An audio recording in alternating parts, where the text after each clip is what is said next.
from the Thomas and Mack Center at the University of Nevada, Las Vegas. I'm Chris Wallace of Fox News, and I welcome you to the third and final of the 2016 presidential debates between Secretary of State Hillary Clinton and Donald J. Trump. This debate is sponsored by the Commission on Presidential Debates. The commission has designed the format, 6 roughly 15-minute segments with 2-minute answers to the first question, then open discussion for the rest of each segment. Both campaigns have agreed to those rules. For the record, I decided the topics and the questions in each topic. None of those questions has been shared with the commission or the 2 candidates. The audience here in the hall has promised to remain silent. No cheers, boos, or other interruptions so we and you can focus on what the candidates have to say. No noise except right now, as we welcome the Democratic nominee for president, Secretary Clinton, and the Republican nominee for president, Mr. Trump.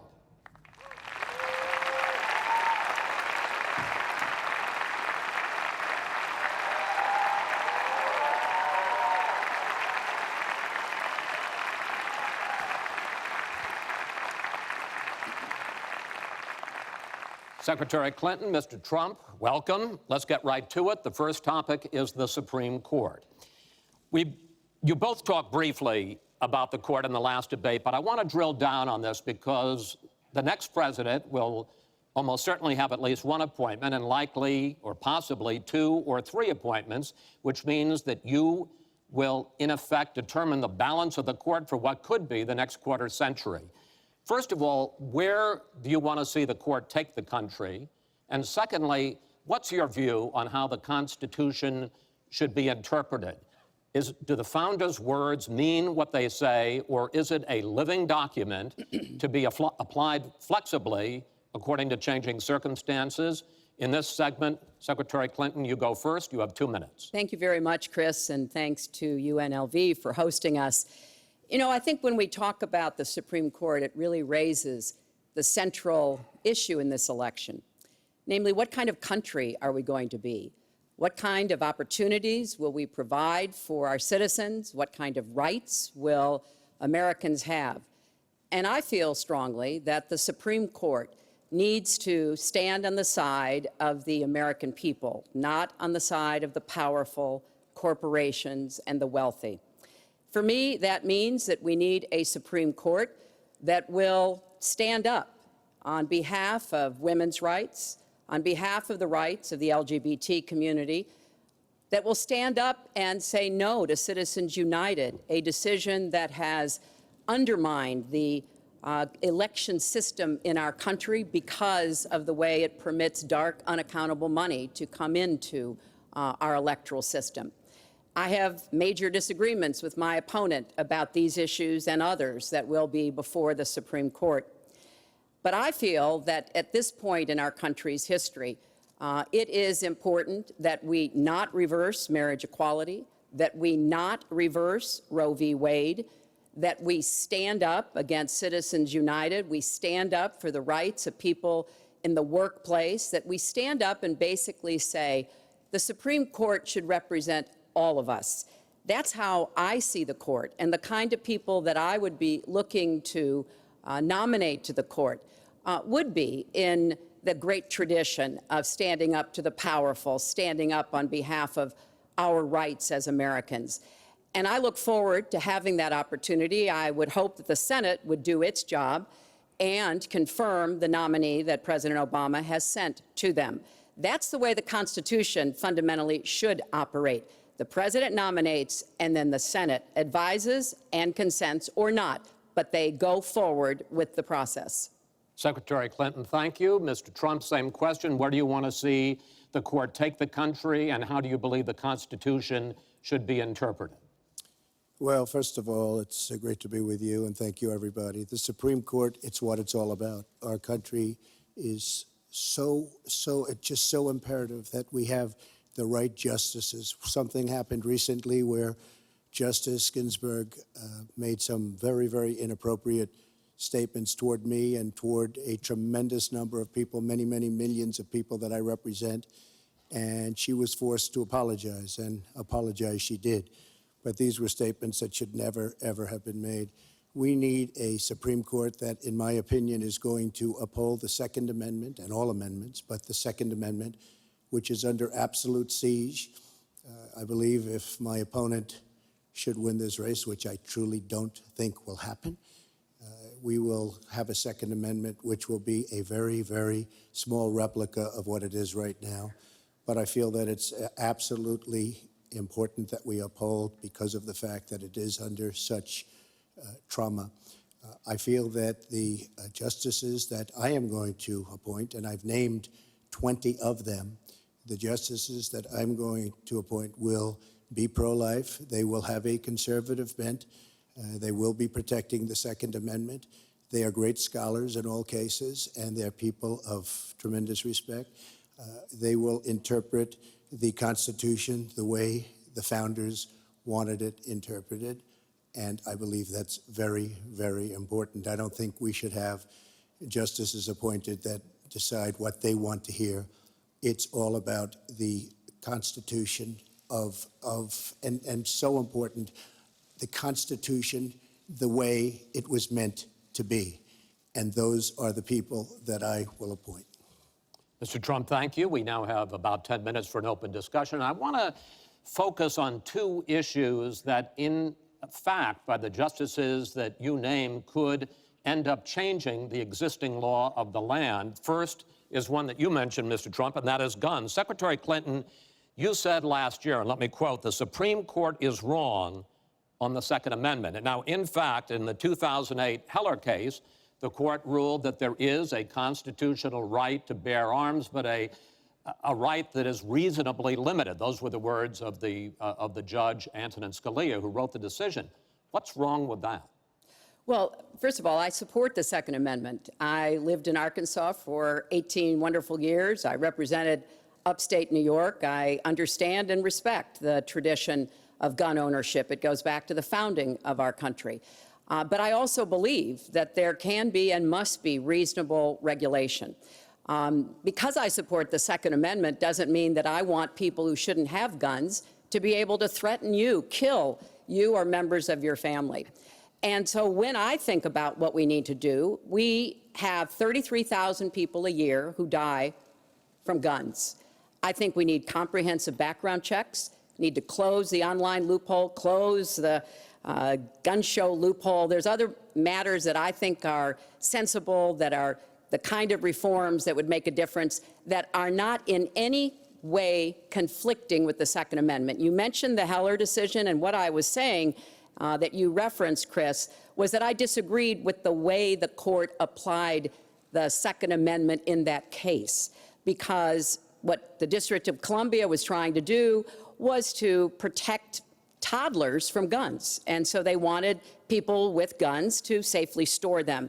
And the court didn't accept that reasonable regulation, but they've accepted many others. So I see no conflict between saving people's lives and defending the Second Amendment. Let me bring Mr. Trump in here. The Bipartisan Open Debate Coalition got millions of votes on questions to ask here, and this was, in fact, one of the top questions that they got. How will you ensure the Second Amendment is protected? You just heard Secretary Clinton's answer. Does she persuade you that while you may disagree on regulation, that in fact she supports a Second Amendment right to bear arms? Well, the D.C. versus Heller decision was very strongly, and she was extremely angry about it. I watched. I mean, she was very, very angry when upheld. And Justice Scalia was so involved, and it was a well-crafted decision. But Hillary was extremely upset, extremely angry, and people that believe in the Second Amendment and believe in it very strongly were very upset with what she had to say. Well, let me bring in Secretary Clinton. Were you extremely upset? Well, I was upset because, unfortunately, dozens of toddlers injure themselves, even kill people with guns, because, unfortunately, not everyone who has loaded guns in their homes takes appropriate precautions. But there's no doubt that I respect the Second Amendment, that I also believe there's an individual right to bear arms. That is not in conflict with sensible common sense regulation. And, look, I understand that Donald's been strongly supported by the NRA. The gun lobby's on his side. They're running millions of dollars of ads against me. And I regret that, because what I would like to see is for people to come together and say, of course, we're going to protect and defend the Second Amendment, but we're going to do it in a way that tries to save some of these 33,000 lives that we lose every year. Let me bring Mr. Trump back into that, because, in fact, you oppose any limits on assault weapons, any limits on high-capacity magazines. You support a national right-to-carry law. Why, sir? Well, let me just tell you, before we go any further, in Chicago, which has the toughest gun laws in the United States, probably you could say by far, they have more gun violence than any other city. So we have the toughest laws, and you have tremendous gun violence. I am a very strong supporter of the Second Amendment, and I don't know if Hillary was saying it in a sarcastic manner, but I'm very proud to have the endorsement of the NRA, and it's the earliest endorsement they've ever given to anybody who ran for president. So I'm very honored by all of that. We are going to appoint justices. This is the best way to help the Second Amendment. We are going to appoint justices that will feel very strongly about the Second Amendment, that will not do damage to the Second Amendment. Well, let's pick up on another issue which divides you and the justices that whoever ends up winning this election appoints could have a dramatic effect there, and that's the issue of abortion. Right. Mr. Trump, you're pro-life, but I want to ask you specifically, do you want the court, including the justices that you will name, to overturn Roe v. Wade, which includes, in fact, states a woman's right to abortion? Well, if that would happen, because I am pro-life and I will be appointing pro-life judges, I would think that that will go back to the individual states. But I'm asking you specifically, would you If they overturned it, it'll go back to the states. But what I'm asking you, sir, is do you want to see the court overturn? You just said you want to see the court protect the Second Amendment. Do you want to see the court overturn Roe v. Wade? Well, if we put another 2 or perhaps 3 justices on, that's really what's going to be, that will happen. And that'll happen automatically, in my opinion, because I am putting pro-life justices on the court. I will say this, it will go back to the states, and the states will then make a determination. Secretary Clinton. Well, I strongly support Roe v. Wade, which guarantees a constitutional right to a woman to make the most intimate, most difficult, in many cases, decisions about her health care that one can imagine. And in this case, it's not only about Roe v. Wade.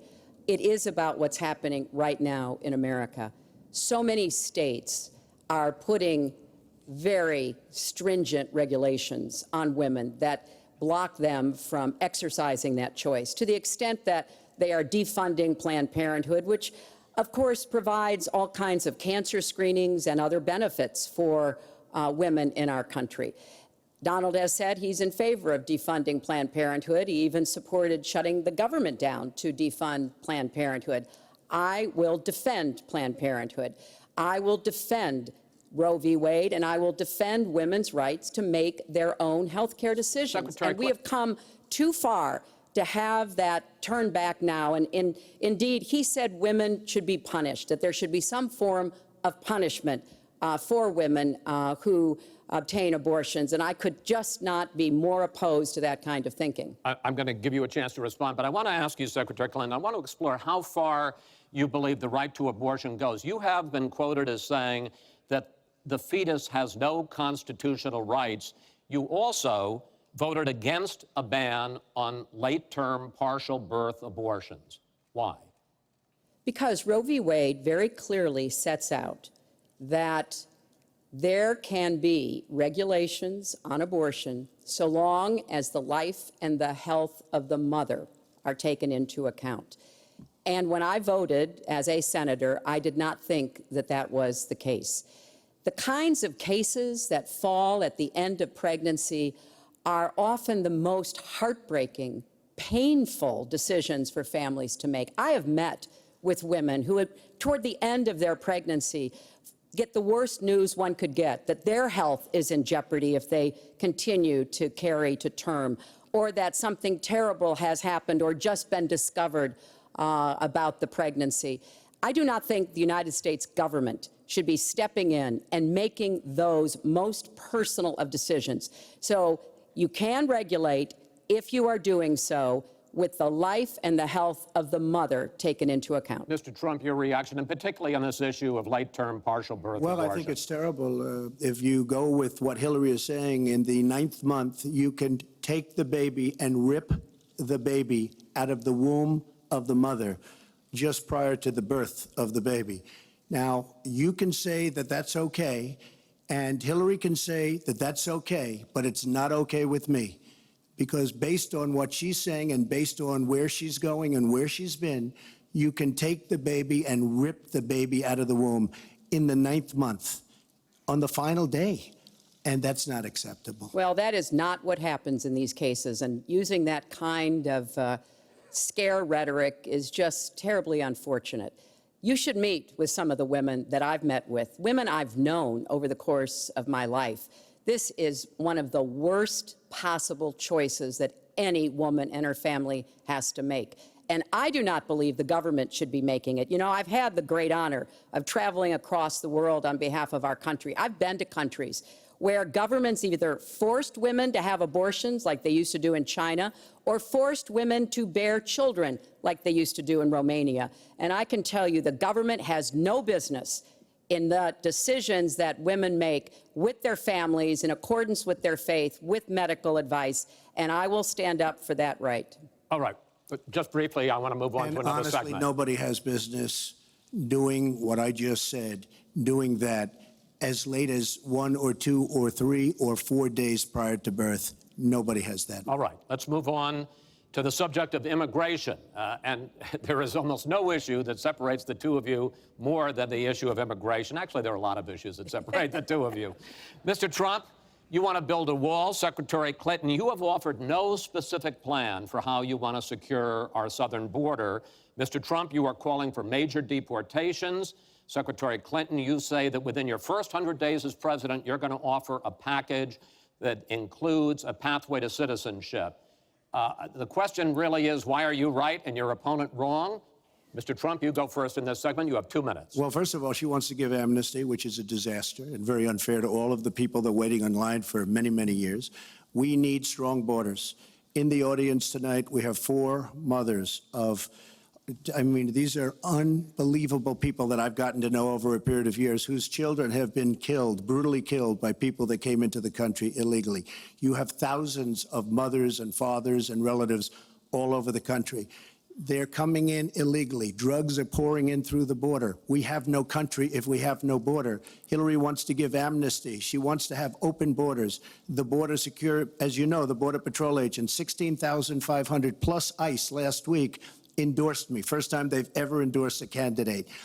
It means their job is tougher, but they know what's going on. They know it better than anybody. They want strong borders. They feel we have to have strong borders. I was up in New Hampshire the other day. The biggest complaint they have, it's with all of the problems going on in the world, many of the problems caused by Hillary Clinton and by Barack Obama, all of the problems, their single biggest problem is heroin that pours across our southern borders, just pouring and destroying their youth. It's poisoning the blood of their youth and plenty of other people. We have to have strong borders. We have to keep the drugs out of our country. Right now, we're getting the drugs, they're getting the cash. We need strong borders. We need we cannot give amnesty. Now, I want to build the wall. We need the wall. The Border Patrol, ICE, they all want the wall. We stop the drugs. We shore up the border. One of my first acts will be to get all of the drug lords, all of the bad ones. We have some bad, bad people in this country that have to go out. We're going to get them out. We're going to secure the border. And once the border is secured, at a later date, we'll make a determination as to the rest. But we have some bad hombres here, and we're going to get them out. Mr. Trump, thank you. Same question to you, Secretary Clinton. Basically, why are you right and Mr. Trump is wrong? Well, as he was talking, I was thinking about a young girl I met here in Las Vegas, Carla, who was very worried that her parents might be deported because she was born in this country, but they were not. They work hard. They do everything they can to give her a good life. And you're right. I don't want to rip families apart. I don't want to be sending parents away from children. I don't want to see the deportation force that Donald has talked about in action in our country. We have 11 million undocumented people. They have 4 million American citizen children, 15 million people. He said as recently as a few weeks ago in Phoenix that every undocumented person would be subject to deportation. Now, here's what that means. It means you would have to have a massive law enforcement presence, where law enforcement officers would be going school to school, home to home, business to business, rounding up people who are undocumented. And we would then have to put them on trains, on buses to get them out of our country. I think that is an idea that is not in keeping with who we are as a nation. I think it's an idea that would rip our country apart. I have been for border security for years. I voted for border security in the United States Senate. And my comprehensive immigration reform plan, of course, includes border security. But I want to put our resources where I think they're most needed, getting rid of any violent person, anybody who should be deported, we should deport them. When it comes to the wall that Donald talks about building, he went to Mexico, he had a meeting with the Mexican president, didn't even raise it, he choked, and then got into a Twitter war because the Mexican president said, we're not paying for that wall. So I think we are both a nation of immigrants and we are a nation of laws, and that we can act accordingly. And that's why I'm introducing comprehensive immigration reform within the first 100 days with a path to citizenship. Thank you, Secretary Clinton. I want to follow up. Chris, I think I should respond to that. First of all, I had a very good meeting with the president of Mexico, very nice man. We will be doing very much better with Mexico on trade deals, believe me. The NAFTA deal signed by her husband is one of the worst deals ever made of any kind, signed by anybody. It's a disaster. Hillary Clinton wanted the wall. Hillary Clinton fought for the wall in 2006 or thereabouts. Now, she never gets anything done, so naturally the wall wasn't built. But Hillary Clinton wanted the wall. Well, let me. We are a country of laws. We either have. And by the way. No, wait. I'd like to hear from. But I'd like to hear from. I'd like to hear from Secretary Clinton. I voted for border security, and there are some limited places where that was appropriate. There also is necessarily going to be new technology and how best to deploy that. But it is clear when you look at what Donald has been proposing. He started his campaign bashing immigrants, calling Mexican immigrants rapists and criminals and drug dealers, that he has a very different view about what we should do to deal with immigrants. Now, what I am also arguing is that bringing undocumented immigrants out from the shadows, putting them into the formal economy will be good, because then employers can't exploit them and undercut Americans' wages. And Donald knows a lot about this. He used undocumented labor to build the Trump Tower. He underpaid undocumented workers, and when they complained, he basically said what a lot of employers do: you complain, I'll get you deported. I want to get everybody out of the shadows, get the economy working, and not let employers like Donald exploit undocumented workers, which hurts them but also hurts American workers. Mr. Trump. President Obama has moved millions of people out. Nobody knows about it. Nobody talks about it. But under Obama, millions of people have been moved out of this country. They've been deported. She doesn't want to say that, but that's what's happened, and that's what's happened big league. As far as moving these people out and moving, we either have a country or we don't. We're a country of laws. We either have a border or we don't. Now, you can come back in and you can become a citizen, but it's very unfair. We have millions of people that did it the right way. They're online, they're waiting. We're going to speed up the process, big league, because it's very inefficient. But they're online and they're waiting to become citizens. Very unfair that somebody runs across the border, becomes a citizen. Under her plan, you have open borders. You would have a disaster on trade, and you will have a disaster with your open borders. But what she doesn't say is that President Obama has deported millions and millions of people just the way it is. Secretary Clinton, I want to.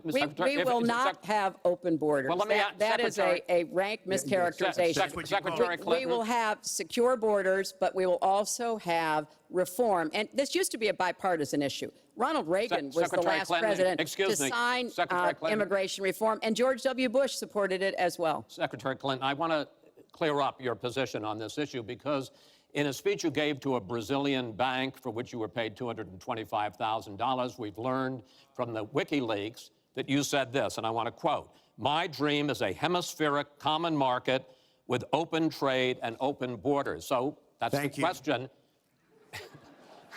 That's the question. Please quiet, everybody. Is that your dream, open borders? Well, if you went on to read the rest of the sentence, I was talking about energy. You know, we trade more energy with our neighbors than we trade with the rest of the world combined. And I do want us to have an electric grid, an energy system that crosses borders. I think that will be a great benefit to us. But you are very clearly quoting from WikiLeaks, and what's really important about WikiLeaks is that the Russian government has engaged in espionage against Americans. They have hacked American websites, American accounts of private people, of institutions. Then they have given that information to WikiLeaks for the purpose of putting it on the internet. This has come from the highest levels of the Russian government, clearly from Putin himself, in an effort, as 17 of our intelligence agencies have confirmed, to influence our election. So I actually think the most important question of this evening, Chris, is finally, will Donald Trump admit and condemn that the Russians are doing this and make it clear that he will not have the help of Putin in this election, that he rejects Russian espionage against Americans, which he actually encouraged in the past. Those are the questions we need answered. We've never had anything like this happen in any of our elections before. That was a great pivot off the fact that she wants open borders, okay? How did we get onto Putin? Hold on. Wait. Hold on, folks, because this is going to end up getting out of control. Let's try to keep it quiet for the candidates and for the American people. Go ahead. Just to finish on the borders. Yes. She wants open borders. People are going to pour into our country. People are going to come in from Syria. She wants 550% more people than Barack Obama. And he has thousands and thousands of people. They have no idea where they come from. And you see, we are going to stop radical Islamic terrorism in this country. She won't even mention the words, and neither will President Obama. So I just want to tell you, she wants open borders. Now we can talk about Putin. I don't know Putin. He said nice things about me. If we got along well, that would be good. If Russia and the United States got along well and went after ISIS, that would be good. He has no respect for her. He has no respect for our president. And I'll tell you what, we're in very serious trouble because we have a country with tremendous numbers of nuclear warheads, 1,800, by the way, where they expanded and we didn't. 1,800 nuclear warheads, and she's playing chicken. Look, Putin, from everything I see, has no respect for this person. Well, that's because he'd rather have a puppet as president of the United States. No puppet. And it's pretty clear. You're the puppet. It's pretty clear you won't admit that the puppet. Russians have engaged in cyber attacks against the United States of America, that you encouraged espionage against our people, that you are willing to spout the Putin line, sign up for his wish list, break up NATO, do whatever he wants to do, and that you continue to get help from him because he has a very clear favorite in this race. So I think that this is such an unprecedented situation. We've never had a foreign government trying to interfere in our election. We have 17 intelligence agencies, civilian and military, who have all concluded that these espionage attacks, these cyber attacks, come from the highest levels of the Kremlin, and they are designed to influence our election. I find that deeply disturbing, Secretary and Clinton, I think it's She time has no you idea take a whether it's stand, Russia, because China, or anybody else. I am not quoting she has myself. No idea. I am quoting Hillary, you 17. have no idea. 17 intelligence. Do you doubt 17 Our military country has and no idea. civilian agencies? Well, Yeah, I he'd doubt rather it. I doubt believe it. Vladimir Putin than the military and civilian intelligence professionals who are sworn to protect us. I find that just absolutely She doesn't frightening. like Mr. Trump- Putin because Putin Mr. has outsmarted her at every Mr. step Trump, of the way. I- Excuse me. Mr. Putin has Mr. Trump, outsmarted her in Mr. Syria. Trump, I'm He's not a outsmarted plant her here. every step of the way. I do get to ask some questions. Yes, that's And I would fine. like to ask you this direct question The top national security officials of this country do believe that Russia has been behind these hacks. Even if you don't know for sure whether they are, do you condemn any interference by Russia in the American election? By Russia or anybody else. You condemn their interference? Of course I condemn. Of course I can. I don't know Putin. I have I'm no not idea. asking you. I'm asking I you, do never you met condemn? Putin. This is not my best friend. But if the United States got along with Russia, wouldn't be so bad. Let me tell you, Putin has outsmarted her and Obama at every single step of the way, whether it's Syria, no, you name it, missiles. Take a look at the startup that they signed. The Russians have said, according to many, many reports, I can't believe they allowed us to do this. They create warheads and we can't. The Russians can't believe it. She has been outsmarted by Putin, and all you have to do is look at the Middle East. They've taken over. We've spent $6 trillion. They've taken over the Middle East. She has been outsmarted and outplayed worse than anybody I've ever seen in any government whatsoever. We're a long way away from immigration, but I'm going to let you finish this topic. Well, You got about 45 seconds. Yeah, And she always will be. I find it ironic that he's raising nuclear weapons. This is a person who has been very cavalier, even casual, about the use of nuclear weapons. He's advocated more countries getting them, Japan, Korea, even Saudi Arabia. He's said, well, if we have them, why don't we use them, which I think is terrifying. But here's the deal. The bottom line on nuclear weapons is that when the president gives the order, it must be followed. There's about 4 minutes between the order being given and the people responsible for launching nuclear weapons to do so. And that's why 10 people who have had that awesome responsibility have come out and in an unprecedented way said they would not trust Donald Trump with the nuclear codes or to have his finger on the nuclear button. I have 200 generals and admirals, 21 endorsing me, 21 Congressional Medal of Honor recipients.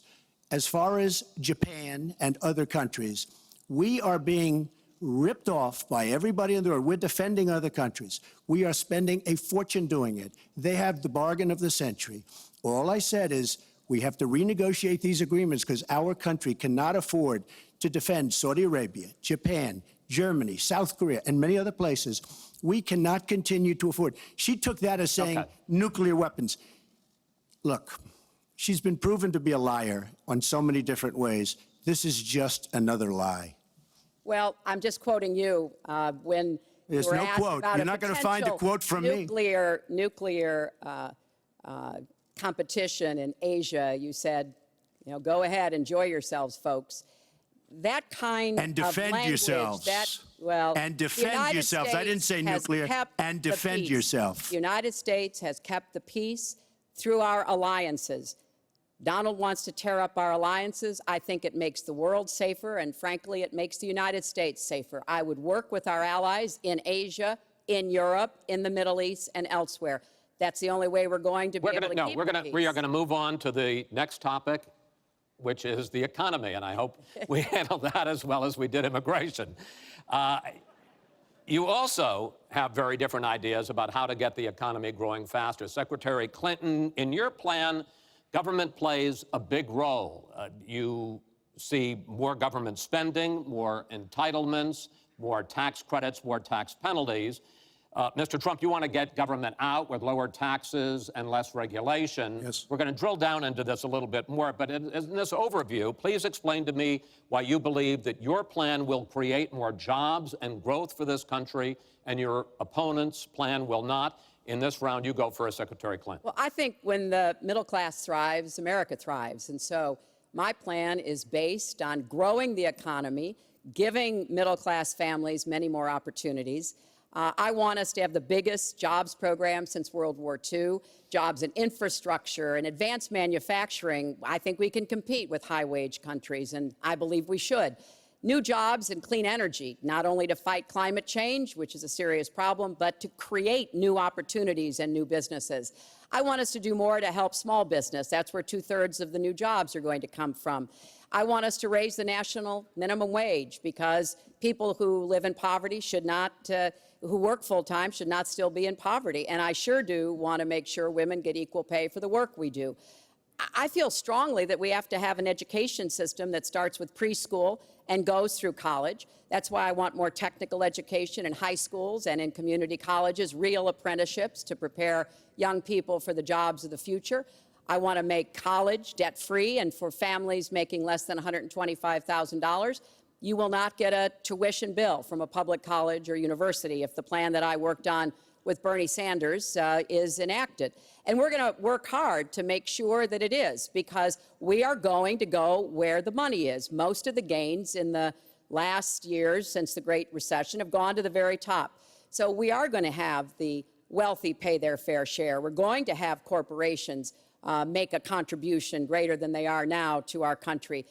That is a plan that has been analyzed by independent experts, which said that it could produce 10 million new jobs. By contrast, Donald's plan has been analyzed to conclude it might lose 3.5 million jobs. Why? Because his whole plan is to cut taxes, to give the biggest tax breaks ever to the wealthy and to corporations, adding $20 trillion to our debt and causing the kind of dislocation that we have seen before, because it truly will be trickle-down economics on steroids. So the plan I have, I think, will actually produce greater opportunities. The plan he has will cost us jobs and possibly lead to another Great Recession. Secretary, thank you. Mr. Trump, why will your plan create more jobs and growth than Secretary Clinton? Well, first of all, before I start on my plan, her plan is going to raise taxes and even double your taxes. Her tax plan is a disaster. And she can say all she wants about college tuition, and I'm a big proponent. We're going to do a lot of things for college tuition, but the rest of the public's going to be paying for it. We will have a massive, massive tax increase under Hillary Clinton's plan. But I'd like to start off where we left, because when I said Japan and Germany, and I'm not to single them out, but South Korea, these are very rich, powerful countries. Saudi Arabia, nothing but money. We protect Saudi Arabia. Why aren't they paying? She immediately, when she heard this, I questioned it. And I questioned NATO. Why aren't the NATO questions? Why aren't they paying? Because they weren't paying. Since I did this was a year ago, all of a sudden they're paying. And I've been given a lot of credit for it. All of a sudden they're starting to pay up. They have to pay up. We're protecting people. They have to pay up. And I'm a big fan of NATO, but they have to pay up. She comes out and said, we love our allies. We think our allies are great. Well, it's awfully hard to get them to pay up when you have somebody saying, we think how great they are. We have to tell Japan in a very nice way. We have to tell Germany, all of these countries, South Korea, we have to say, you have to help us out. We have, during his regime, during President Obama's regime, we've doubled our national debt. We're up to $20 trillion. So my plan, we're going to renegotiate trade deals. We're going to have a lot of free trade. We're going to have free trade, more free trade than we have right now. But we have horrible deals. Our jobs are being taken out by the deal that her husband signed, NAFTA, one of the worst deals ever. Our jobs are being sucked out of our economy. You look at all of the places that I just left. You go to Pennsylvania, you go to Ohio, you go to Florida, you go to any of them. You go upstate New York. Our jobs have fled to Mexico and other places. We're bringing our jobs back. I am going to renegotiate NAFTA. And if I can't make a great deal, then we're going to terminate NAFTA and we're going to create new deals. We're going to have trade, but we're going to terminate it. We're going to make a great trade deal. And if we can't, we're going to do it. We're going to go a separate way, because it has been a disaster. We are going to cut taxes massively. We're going to cut business taxes massively. They're going to start hiring people. We're going to bring the $2.5 trillion that's offshore back into the country. We are going to start the engine rolling again, because right now our country is dying at 1% GDP. Well, let me translate that if I can, Chris, because You can't. the fact is he's going to advocate for the largest tax cuts we've ever seen, 3 times more than the tax cuts under the Bush administration. I have said repeatedly throughout this campaign, I will not raise taxes on anyone making $250,000 or less. I also will not add a penny to the debt. I have costed out what I'm going to do. He will, through his massive tax cuts, add $20 trillion to the debt. Well, he mentioned the debt. We know how to get control of the debt. When my husband was president, we went from a $300 billion deficit to a $200 billion surplus, and we were actually on the path to eliminating the national debt. When President Obama came into office, he inherited the worst economic disaster since the Great Depression. He has cut the deficit by 2/3. So, yes, one of the ways you go after the debt, one of the ways you create jobs is by investing in people. So I do have investments in new jobs, investments in education, skill training, and the opportunities for people to get ahead and stay ahead. That's the kind of approach Secretary. that will work.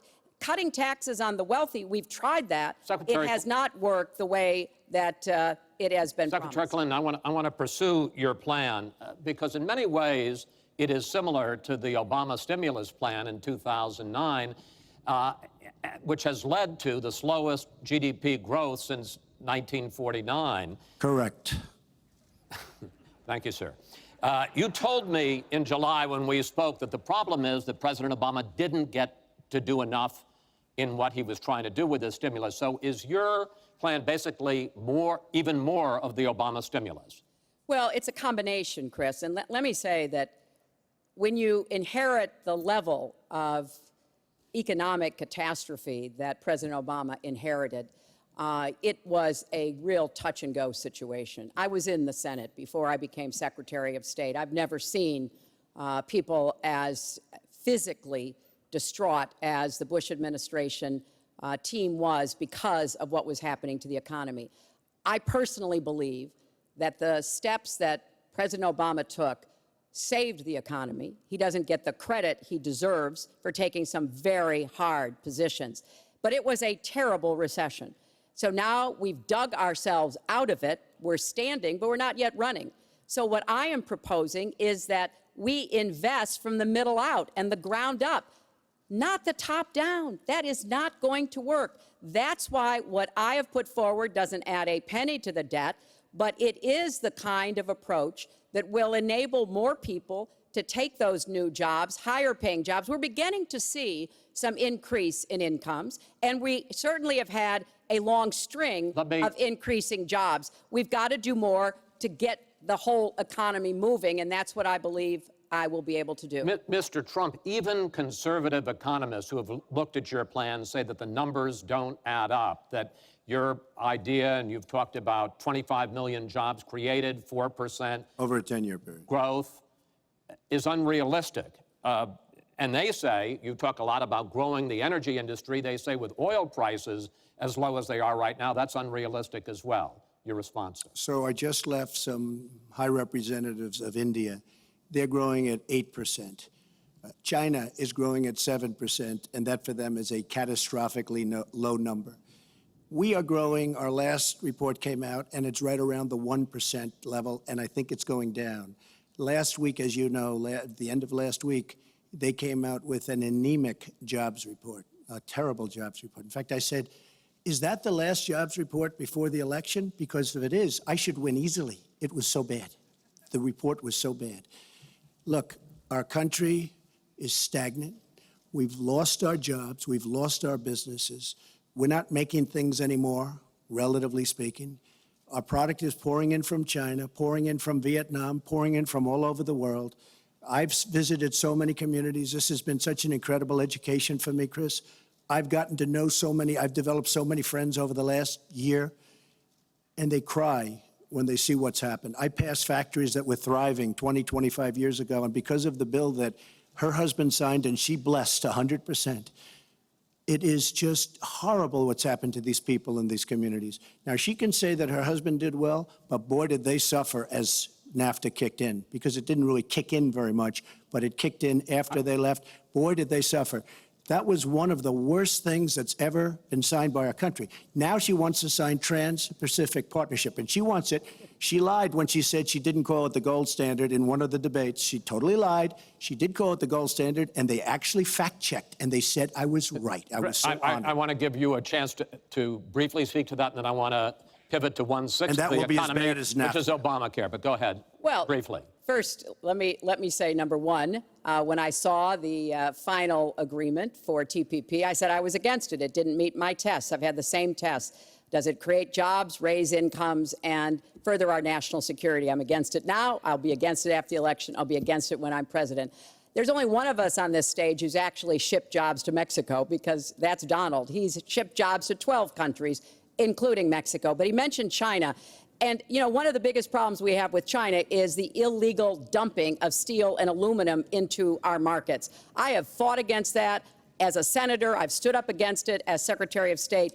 Donald has bought Chinese steel and aluminum. In fact, the Trump hotel right here in Las Vegas was made with Chinese steel. So he goes around with crocodile tears about how terrible it is, but he has given jobs to Chinese steel workers, not American steel workers. Mr. Trump? That's the kind of Well, let me approach just say- that let me is just just say. not going to work. We're going to pull the country together. We're going to have trade agreements that we enforce. That's why I'm going to have a trade prosecutor for the first time in history. And we're going to enforce those agreements. And we're going to look for businesses to Secretary help Clinton? us by buying American products. Go ahead, I Mr. ask a Trump. simple question. She's been doing this for 30 years. Why the hell didn't you do it over the last 15, 20 years? You know, were I very voted- much involved. Excuse me, my turn. You were very much involved in every aspect of this country, very much. And you do have experience. I'd say the one thing you have over me is experience, but it's bad experience because what you've done has turned out badly. For 30 years, you've been in a position to help. And if you say that I use steel or I use something else, I make it impossible for me to do that. I wouldn't mind. The problem is you talk, but you don't get anything done, Hillary. You don't. Just like when you ran the State Department, $6 billion was missing. How do you miss $6 billion? You ran the State Department. $6 billion was either stolen, they don't know. It's gone. $6 billion. If you become president, this country is going to be in some mess, believe me. Well, first of all, what he just said about the State Department is not only untrue, it's been debunked numerous times. But I think it's really an important issue. He raised the 30 years of experience. So let me just talk briefly about that. You know, back in the 1970s, I worked for the Children's Defense Fund, and I was taking on discrimination against African-American kids in schools. He was getting sued by the Justice Department for racial discrimination in his apartment buildings. In the 1980s, I was working to reform the schools in Arkansas. He was borrowing $14 million from his father to start his businesses. In the 1990s, I went to Beijing, and I said women's rights are human rights.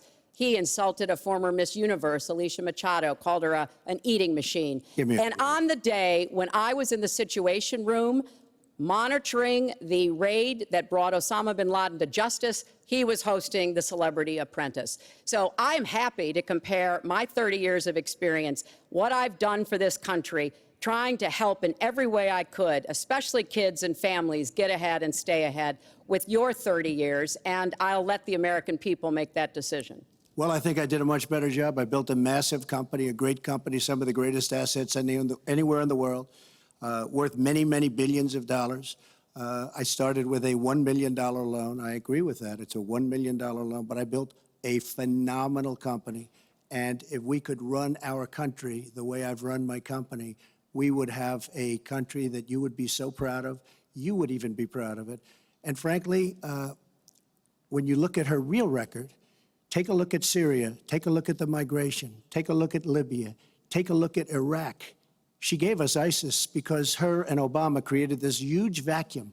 And a small group came out of that huge vacuum because we should have never been in Iraq, but once we were there, we should have never got out the way they wanted to get out.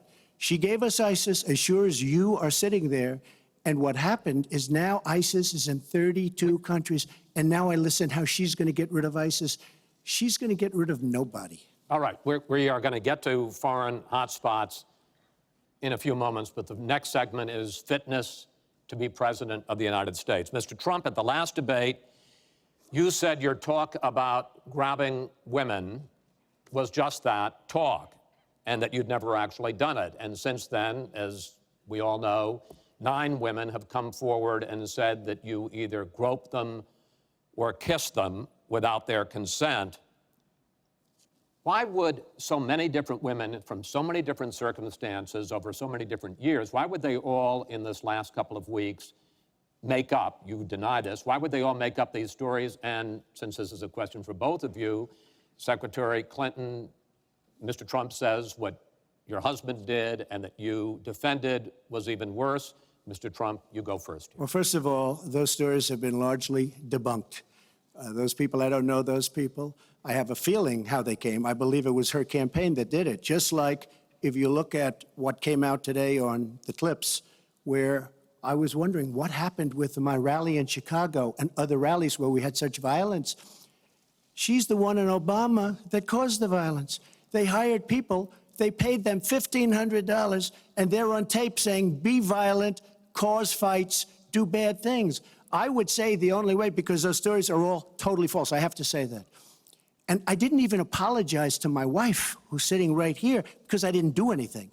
I didn't know any of these women. I didn't see these women. These women, the woman on the plane, the woman, I think they want either fame or her campaign did it. And I think it's her campaign, because when I saw what they did, which is a criminal act, by the way, where they're telling people to go out and start fistfights and start violence. And I'll tell you what, in particular in Chicago, people were hurt and people could have been killed in that riot. And that was now all on tape, started by her. I believe, Chris, that she got these people to step forward. If it wasn't, they get their 10 minutes of fame. But they were all totally, it was all fiction. It was lies and it was fiction. Well, Secretary Clinton. at the last debate, we heard Donald talking about what he did to women. And after that, a number of women have come forward saying that's exactly what he did to them. Now, what was his response? Well, he held a number of big rallies where he said that he could not possibly have done those things to those women because they were not attractive enough for I did not them say to be that. assaulted. I did not say that. In fact, he went on to say, Her 2 minutes, sir, her 2 minutes. But did he- not say that. It's her 2 minutes. he went on to say, look at her. I don't think so. About another woman, he said, that wouldn't be my first choice. He attacked the woman reporter writing the story, called her disgusting, as he has called a number of women during this campaign. You know, Donald thinks belittling women makes him bigger. He goes after their dignity, their self-worth, and I don't think there is a woman anywhere who doesn't know what that feels like. So we now know what Donald thinks and what he says and how he acts toward women. That's who Donald is. I think it's really up to all of us to demonstrate who we are and who our country is, and to stand up and be very clear about what we expect from our next president, how we want to bring our country together, where we don't want to have the kind of pitting of people one against the other, where instead we celebrate our diversity, we lift people up, and we make our country even greater. America is great because America is good. And it really is up to all of us to make that true now and in the future, and particularly for our children and our grandchildren. Mr. Trump, Nobody has more respect for women than I do. Nobody. Nobody has more respect. please, everybody.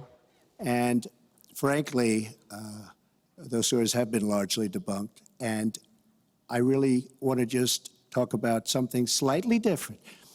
She mentions this, which is all fiction, all fictionalized, probably or possibly started by her and her very sleazy campaign. But I will tell you, what isn't fictionalized are her emails, where she destroyed 33,000 emails criminally, after getting a subpoena from the United States Congress. What happened to the FBI? I don't know. We have a great general, 4-star general, today, you read it in all the papers, going to potentially serve 5 years in jail for lying to the FBI. One lie. She's lied hundreds of times to the people, to Congress, and to the FBI. He's going to probably go to jail. This is a 4-star general. And she gets away with it, and she can run for the presidency of the United States. That's really what you should be talking about, not fiction, where somebody wants fame or where they come out of her crooked campaign. Secretary Clinton. Well, every time Donald is pushed on something which is obviously uncomfortable, like what these women are saying, he immediately goes to denying responsibility. And it's not just about women. he never apologizes or says he's sorry for anything. So we know what he has said and what he's done to women. But he also went after a disabled reporter, mocked and mimicked him on national television. He went after Mr. and Mrs. Khan, the parents of a young man who died serving our country, a Gold Star family because of their religion. He went after John McCain, a prisoner of war, said he prefers people who aren't captured. He went after a federal judge, born in Indiana, but who Donald said couldn't be trusted to try the fraud and racketeering case against Trump University because his parents were Mexican. So it's not one thing. This is a pattern of divisiveness, of a very dark and in many ways dangerous vision of our country, where he incites violence, where he applauds people who are pushing and pulling and punching at his rallies. That is not who America is. And I hope that as we move in the last weeks of this campaign, more and more people will understand what's at stake in this election. It really does come down to what kind of country we are going to have. So sad when she talks about violence at my rallies, and she caused the violence. It's on tape.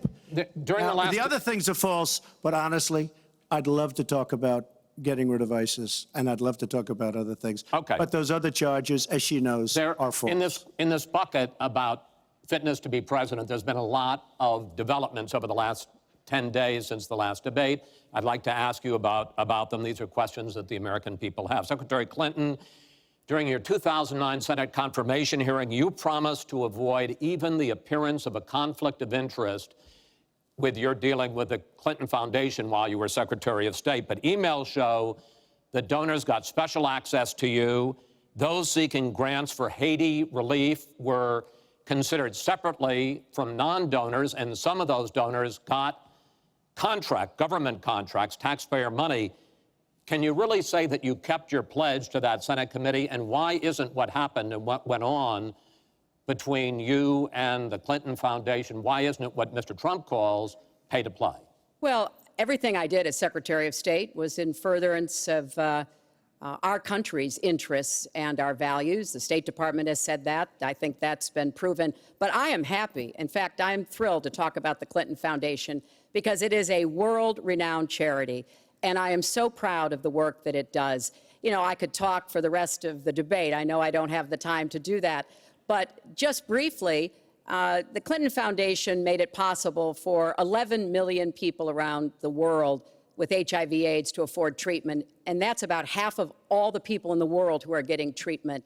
In partnership with the American Health Association, we have made environments in schools healthier for kids, Secretary including Clinton, healthier lunches. respectfully, this is an open discussion. Well, it is an open discussion. I understand, and the specific question went to pay for play. Do you want to talk about that? But there is no evidence, but there is a lot of evidence about the very good work and it's a criminal enterprise, and so many people know it. It's a criminal enterprise.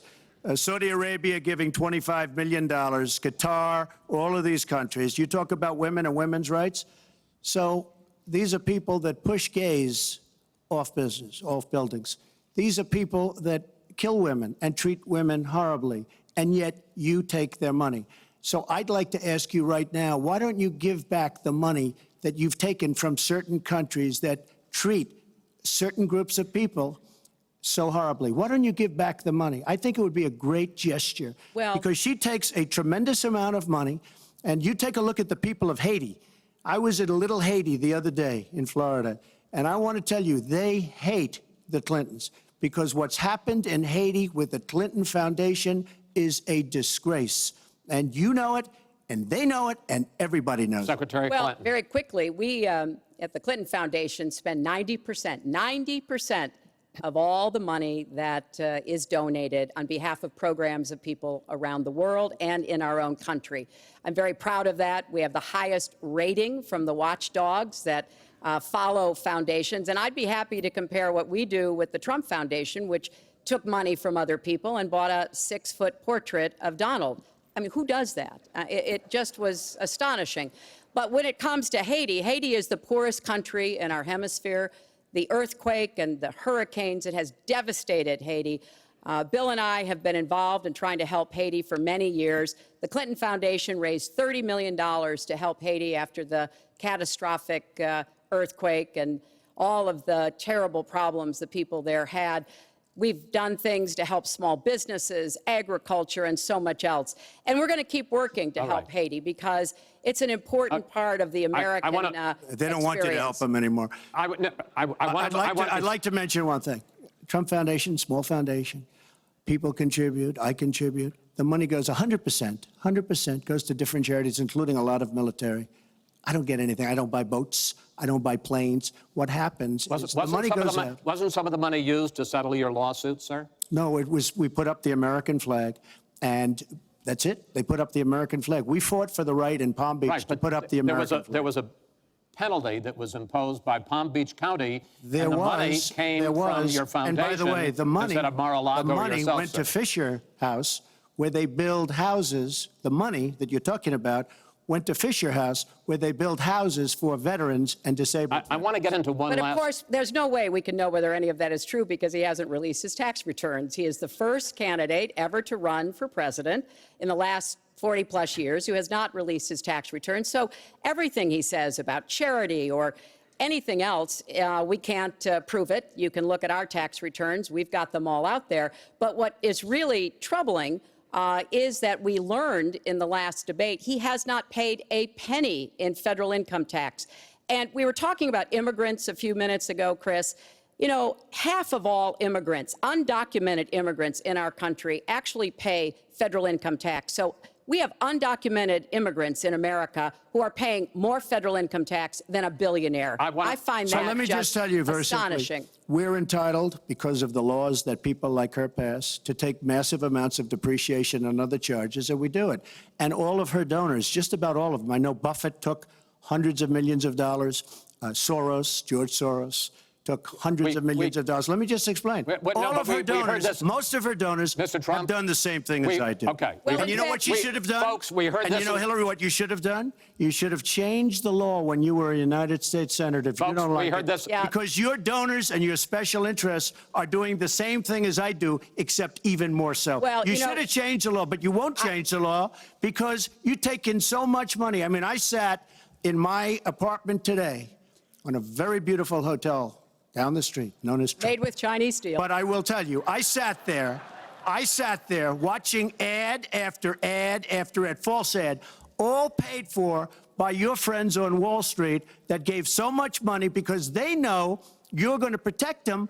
And frankly, you should have changed the laws. Trump, if you don't like what I did, you should have changed the laws. Mr. Trump, I want to ask you about one last question in this topic. You have been warning at rallies recently that this election is rigged and that Hillary Clinton is in the process of trying to steal it from you. Your running mate, Governor Pence, pledged on Sunday that he and you, his words, will absolutely accept the result of this election. Today, your daughter Ivanka said the same thing. I want to ask you here on the stage tonight, do you make the same commitment that you will absolutely, sir, that you will absolutely accept the result of this election? I will look at it at the time. I'm not looking at anything now. I'll look at it at the time. What I've seen is so bad. First of all, the media is so dishonest and so corrupt, and the pile-on is so amazing. The New York Times actually wrote an article about it that they don't even care. It's so dishonest, and they've poisoned the minds of the voters. But unfortunately for them, I think the voters are seeing through it. I think they're going to see through it. We'll find out on November 8th, but I think they're going to see through it. But, sir, if you look, excuse me, Chris, if you look at your voter rolls, you will see millions of people that are registered to vote. Millions. This isn't coming from me. This is coming from Pew Report and other places. Millions of people that are registered to vote that shouldn't be registered to vote. So let me just give you one other thing. So I talk about the corrupt media. I talk about the millions of people. Tell you one other thing. She shouldn't be allowed to run. She's guilty of a very, very serious crime. She should not be allowed to run. And just in that respect, I say it's rigged because she should never, Chris, she should never have been allowed to run for the presidency based on what she did with emails and so many other things. But, sir, there is a tradition in this country. In fact, one of the prides of this country is the peaceful transition of power, and that no matter how hard fought a campaign is, that at the end of the campaign, that the loser concedes to the winner, not saying that you're necessarily going to be the loser or the winner, but that the loser concedes to the winner and that the country comes together in part for the good of the country. Are you saying you're not prepared now to commit to that principle? What I'm saying is that I will tell you at the time. I'll keep you in suspense. Well, okay? Chris, let me respond to that because that's horrifying. You know, every time Donald thinks things are not going in his direction, he claims whatever it is rigged against him. The FBI conducted a year-long investigation into my emails. They concluded there was no case. He said the FBI was rigged. He lost the Iowa caucus. He lost the Wisconsin primary. He said the Republican primary was rigged against him. Then Trump University gets sued for fraud and racketeering. He claims the court system and the federal judge is rigged against him. There was even a time when he didn't get an Emmy for his TV program 3 years in a row, and he started tweeting that the Emmys were rigged against him. Should have gotten it. This is a mindset. This is how Donald thinks. And it's funny, but it's also really troubling. Okay. Now, that is not the way our democracy works. We've been around for 240 years. We've had free and fair elections. We've accepted the outcomes when we may not have liked them. And that is what must be expected of anyone standing on a debate stage during a general election. You know, President Obama said the other day, when you're whining before the game is even finished, it just shows you're not up to doing the job. And let's be clear about what he is saying and what that means. He is denigrating, he's talking down our democracy. And I, for one, am appalled that somebody who is the nominee of one of our two major parties would take that kind of position. I think what the FBI did and what the Department of Justice did, including meeting with her husband, the Attorney General, in the back of an airplane on the tarmac in Arizona, I think it's disgraceful. I think it's a disgrace. All right. I think we've never had a situation so bad Hold on, in this folks. country. This doesn't do any good for anyone. Let's please continue the debate, and let's move on to the subject of foreign hotspots. The Iraqi offensive to take back Mosul has begun. If they are successful in pushing ISIS out of that city and out of all of Iraq, the question then becomes, what happens the day after? And that's something that whoever of you ends up as president is going to have to confront. Will you put U.S. troops into that vacuum to make sure that ISIS doesn't come back or isn't replaced by something even worse? Secretary Clinton, you go first in this segment. You have 2 minutes. Well, I am encouraged that there is an effort led by the Iraqi army, supported by Kurdish forces, and also given the help and advice from the number of special forces and other Americans on the ground. But I will not support putting American soldiers into Iraq as an occupying force. I don't think that is in our interests, and I don't think that would be smart to do. In fact, Chris, I think that would be a big red flag waving for ISIS to reconstitute itself. The goal here is to take back Mosul. It's going to be a hard fight. I've got no illusions about that. And then continue to press into Syria to begin to take back and move on Raqqa, which is the ISIS headquarters. I am hopeful that the hard work that American military advisors have done will pay off, and that we will see a really successful military operation. But we know we've got lots of work to do. Syria will remain a hotbed of terrorism as long as the civil war, aided and abetted by the Iranians and the Russians, continue. So I have said, look, we need to keep our eye on ISIS. That's why I want to have an intelligence surge that protects us here at home, why we have to go after them from the air, on the ground, online, why we have to make sure here at home we don't let terrorists buy weapons. If you're too dangerous to fly, you're too dangerous to buy a gun.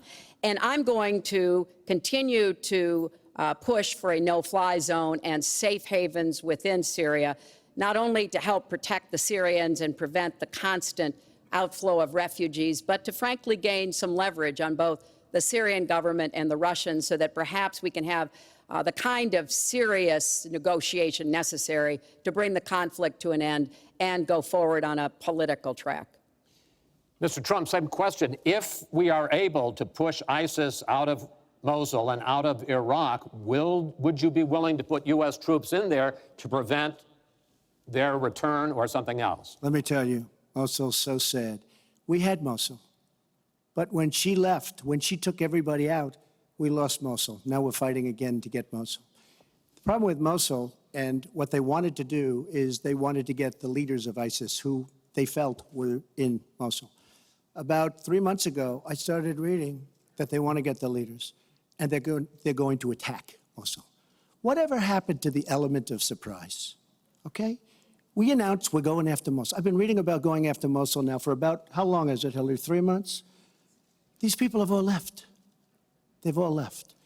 The element of surprise. Douglas MacArthur, George Patton, spinning in their graves when they see the stupidity of our country. So we're now fighting for Mosul that we had.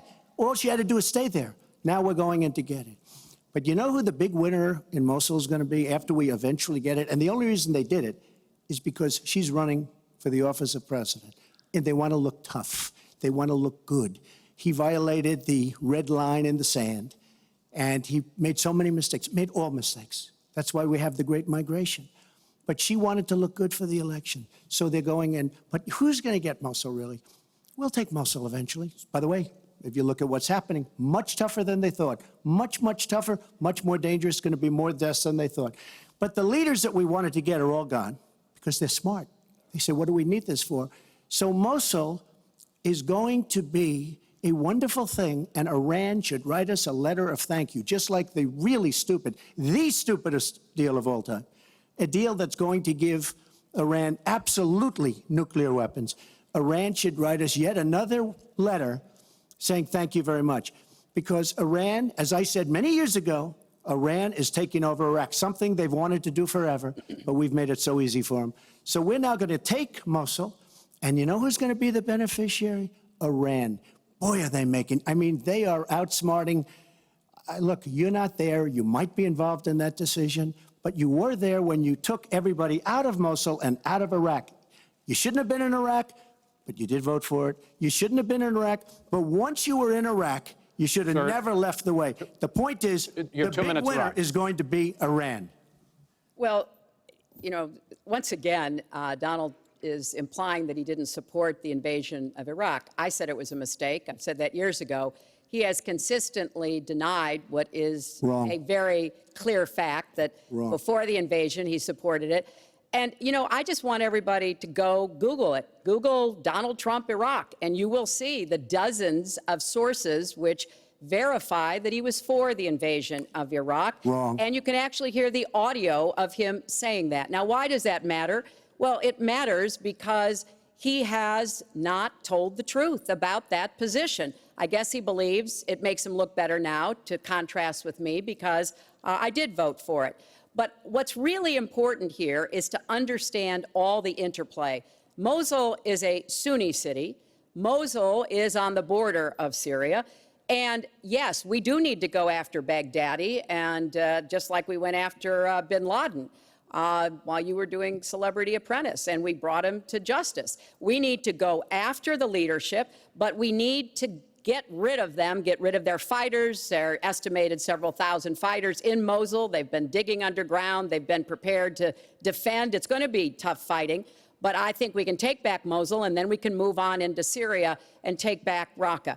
This is what we have to do. I'm just amazed that he seems to think that the Iraqi government and our allies and everybody else launched the attack on Mosul to help me in this election. But that's how Donald thinks, you know. He always is looking for some Chris, we don't gain anything. He has all these Iran is taking over Iraq. Secretary Clinton, Iran is taking over Iraq. We don't gain Secretary Clinton, we would have gained if they did it by surprise. Wait. Secretary Clinton, it's an open discussion. Secretary, we would have gained if they did it by surprise. Secretary, please let Mr. Trump speak. He's unfit, and he proves it every time he talks. You are the one that's unfit. You know, WikiLeaks just actually came out. John Podesta said some horrible things about you, and boy, was he right. He said some beauties. And you know, Bernie Sanders, he said you have bad judgment. You do. And if you think that going into Mosul, after we let the world know we're going in, and all of the people that we really wanted, the leaders, they're all gone. If you think that was good, then you do. Now, John Podesta said you have terrible instincts. Bernie Sanders said you have bad judgment. I agree with both. Well, you should ask Bernie Sanders who he's supporting for president, and he has said, Which is as a he big has mistake. campaigned for me around the country, you are the most dangerous person to run for president in the modern history of America. I think he's right. Let's turn to Aleppo. Mr. Trump, in the last debate, you were both asked about the situation in the Syrian city of Aleppo, and I want to follow up on that because you said several things in that debate which were not true, sir. You said that Aleppo has basically fallen. In fact, there are. It's a catastrophe. It is a catastrophe, but there are a quarter. Have you seen it? Have you seen it? Sir, Have you seen what's happened sir, to Aleppo? if I might finish my question. Okay, so it hasn't fallen. Take a look at it. Well, there are 250,000 people still living there and being slaughtered. That's right. You also and said, they are being slaughtered Yes. because of bad decisions.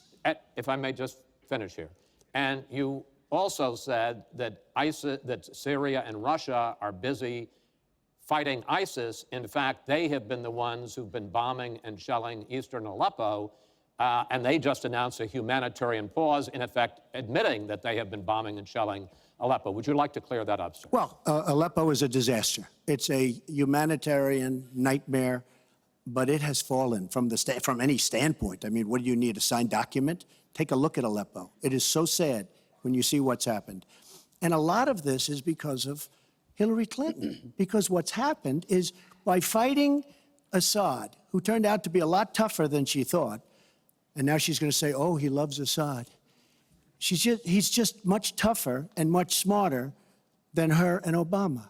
And everyone thought he was gone 2 years ago, 3 years ago. He aligned with Russia. He now also aligned with Iran, who we made very powerful. We gave them $150 billion back. We give them $1.7 billion in cash. I mean cash, bundles of cash as big as this stage. We gave them $1.7 billion. Now, they have aligned. He has aligned with Russia and with Iran. They don't want ISIS, but they have other things because we're backing rebels. We don't know who the rebels are. We're giving them lots of money, lots of everything. We don't know who the rebels are.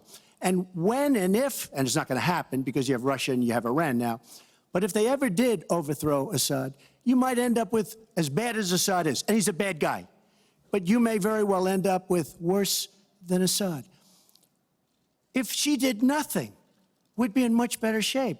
And this is what's caused the Great Migration, where she's taken in tens of thousands of Syrian refugees who probably, in many cases, not probably, who are definitely, in many cases, ISIS aligned. And we now have them in our country. And wait till you see, this is going to be the great Trojan horse. And wait till you see what happens in the coming years. Lots of luck, Hillary. Thanks a lot for doing a great job.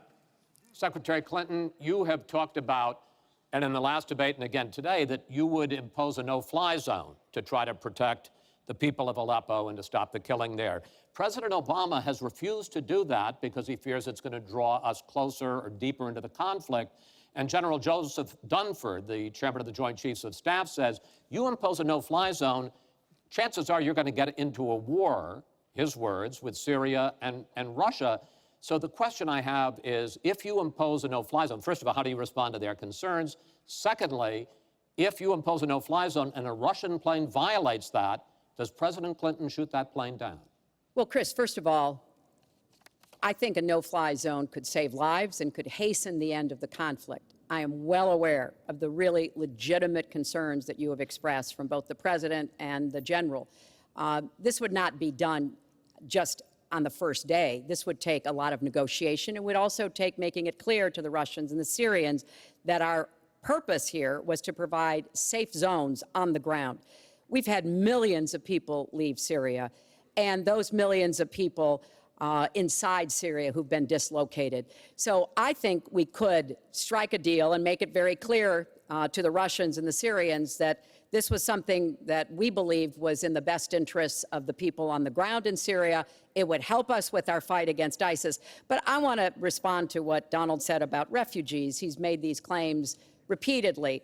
I am not going to let anyone into this country who is not vetted, who we do not have confidence in, but I am not going to slam the door on women and children. That picture of that little 4-year-old boy in Aleppo with the blood coming down his face while he sat in an ambulance is haunting. And so we are going to do very careful, thorough vetting. That does not solve our internal challenges with ISIS and our need to stop radicalization, to work with American Muslim communities who are on the front lines to identify and prevent attacks. In fact, the killer of the dozens of people at the nightclub in Orlando, the Pulse nightclub, was born in Queens, the same place Donald was born. So let's be clear about what the threat is and how we are best going to be able to meet it. And yes, some of that threat emanates from over in Syria and Iraq, and we've got to keep fighting, and I will defeat ISIS. And some of it is we have to up our game and be much smarter here Folks, at home. I want to get into our final segment. But I just have to, it's Real so quick. ridiculous she will defeat ISIS. We should have never let ISIS happen in the first place. And right now they're in 32 countries. Okay. You should have never. Wait 1 second. They had a ceasefire 3 weeks ago. A ceasefire, United States, Russia, Syria. And during the ceasefire, Russia took over vast swatches of land. And then they said, we don't want the ceasefire anymore. We are so outplayed on missiles, on ceasefires. They are outplayed. Now, she wasn't there. I assume she had nothing to do with it. But our country is so outplayed by Putin and Assad and, by the way, and by Iran. Nobody can believe how stupid our leadership is. Mr. Trump, Secretary Clinton, no, we need to move on to our final segment, and that is the national debt, which has not been discussed until tonight. Our national debt as a share of the economy, our GDP, is now 77%. That's the highest since just after World War II. But the nonpartisan Committee for a Responsible Federal Budget says, Secretary Clinton, under your plan, debt would rise to 86% of GDP over the next 10 years. Mr. Trump, under your plan, they say it would rise to 105% of GDP over the next 10 years. Question is, why are both of you ignoring this problem? Mr. Trump, you go first. Well, I say they're wrong because I'm going to create tremendous jobs. And we're bringing GDP from really 1%, which is what it is now. And if she got in, it'll be less than 0. But we're bringing it from 1% up to 4%. And I actually think we can go higher than 4%. I think you can go to 5 or 6%. And if we do, you don't have to bother asking your question because we have a tremendous machine. We will have created a tremendous economic machine once again. To do that, we're taking back jobs. We're not going to let our companies be raided by other countries where we lose all our jobs. We don't make our product anymore. It's very sad. But I'm going to create the kind of a country that we were from the standpoint of industry. We used to be there. We've given it up. We've become very, very sloppy. We've had people that are political hacks making the biggest deals in the world, bigger than companies. You take these big companies, these trade deals are far bigger than these companies. And yet we don't use our great leaders, many of whom back me and many of whom back Hillary, I must say.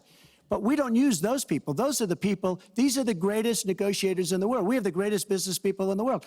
We have to use them to negotiate our trade deals. We use political hacks. We use people that get the position because they made a campaign contribution. And they're dealing with China and people that are very much smarter than they are. So we have to use our great people. But with that being said, we will create an economic machine, the likes of which we haven't seen in many decades. And people, Chris, will again go back to work, and they'll make a lot of money, and we'll have companies that will grow and expand and start from new. Secretary Clinton. Well, first, when I hear Donald talk like that and know that his slogan is "Make America Great Again," I wonder when he thought America was great. And before he rushes and says, you know, before you and President Obama were there, I think it's important to recognize that he has been criticizing our government for decades. You know, back in 1987, he took out a $100,000 ad in the New York Times during the time when President Reagan was president, and basically said exactly what he just said now, that we were the laughing stock of the world. He was criticizing President Reagan. This is the way Donald thinks about himself, puts himself into, the middle and says, I alone can fix it, as he said on the convention stage. But if you look at the debt, which is the issue you asked about, Chris, I pay for everything I'm proposing. I do not add a penny to the national debt. I take that very seriously because I do think it's one of the issues we've got to come to grips with. So when I talk about how we're going to pay for education, how we're going to invest in infrastructure, how we're going to get the cost of prescription drugs down, and a lot of the other issues that people talk to me about all the time, I've made it very clear we are going where the money is. We are going to ask the wealthy and corporations to pay their fair share. And there is no evidence whatsoever that that will slow down or diminish our growth. In fact, I think just the opposite. We'll have what economists call middle-out growth. We've got to get back to rebuilding the middle class, the families of America. That's where growth will come from. That's why I want to invest in you. I want to invest in your family. And I think that's the smartest way to grow the economy, to make the economy fairer. And we just have a big disagreement about this. It may be because of our experiences. He started off with his dad as a millionaire. I started off with my dad as a small businessman. We've heard this before. I think it's, Secretary it's a Clinton? difference that affects how we see the world and what we want to do with the economy. Time.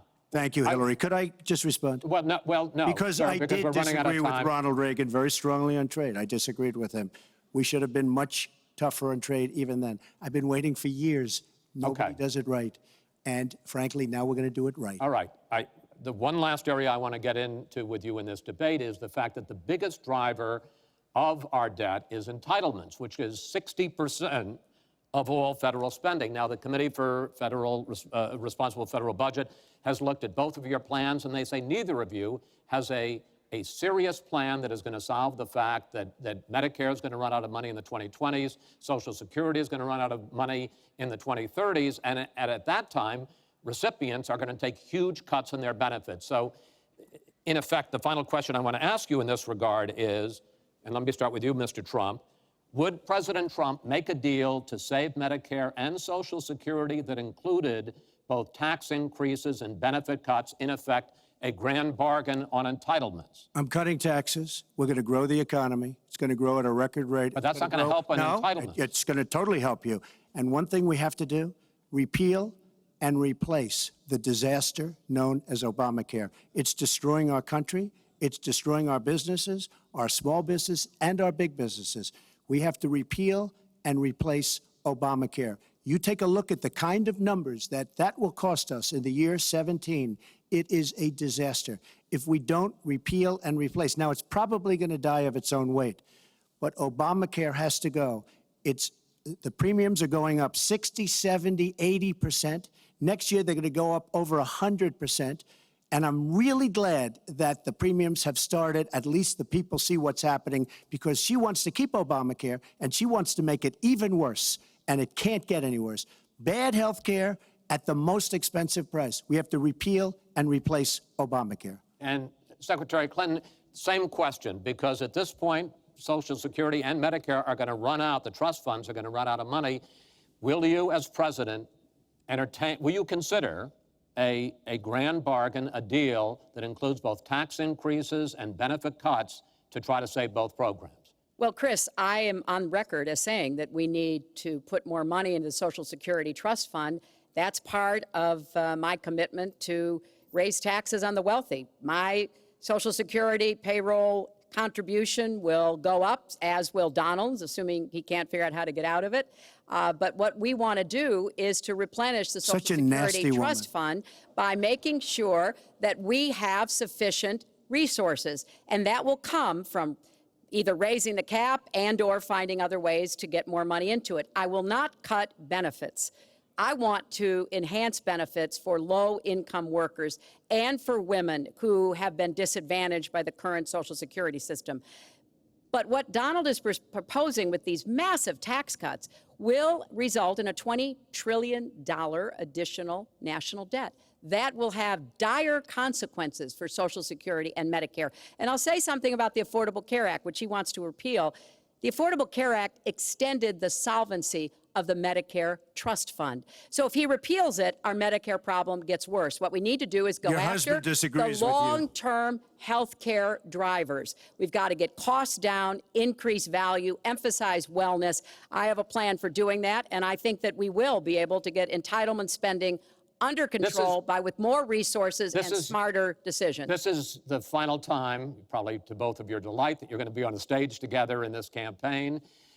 I would like to end it on a positive note. You had not agreed to closing statements, but it seems to me in a funny way that might make it more interesting because you haven't prepared closing statements. So I'd like you each to take it. We're going to put a clock up, a minute, as the final question in the final debate to tell the American people why they should elect you to be the next president. This is another new mini segment. Secretary Clinton, it's your turn to go first. Well, I would like to say to everyone watching tonight that I'm reaching out to all Americans, Democrats, Republicans, and independents, because we need everybody to help make our country what it should be, to grow the economy, to make it fairer, to make it work for everyone. We need your talents, your skills, your commitment, your energy, your ambition. You know, I've been privileged to see the presidency up close, and I know the awesome responsibility of protecting our country and the incredible opportunity of working to try to make life better for all of you. I have made the cause of children and families really my life's work. That's what my mission will be in the presidency. I will stand up for families against powerful interests, against corporations. I will do everything that I can to make sure that you have good jobs with rising incomes, that your kids have good educations from preschool through college. I hope you will give me a chance to serve as your president. Secretary Clinton, thank you. Mr. Trump? She's raising the money from the people she wants to control. Doesn't work that way. But when I started this campaign, I started it very strongly. It's called Make America Great Again. We're going to make America great. We have a depleted military. It has to be helped, has to be fixed. We have the greatest people on earth in our military. We don't take care of our veterans. We take care of illegal immigrants, people that come into the country illegally, better than we take care of our vets. That can't happen. Our policemen and women are disrespected. We need law and order, but we need justice too. Our inner cities are a disaster. You get shot walking to the store. They have no education. They have no jobs. I will do more for African Americans and Latinos than she can ever do in 10 lifetimes. All she's done is talk to the African Americans and to the Latinos. But they get the vote, and then they come back. They say, we'll see you in 4 years. We are going to make America strong again, and we are going to make America great again, and it has to start now. We cannot take 4 more years of Barack Obama, and that's what you get when you get her. Thank you both. Secretary Clinton, hold on just a moment, folks. Secretary Clinton, Mr. Trump, I want to thank you both for participating in all 3 of these debates. That brings to an end this year's debate sponsored by the Commission on Presidential Debates. We want to thank the University of Nevada, Las Vegas, and its students for having us.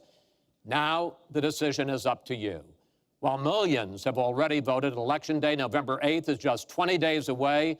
One thing everyone here can agree on: we hope you will go vote.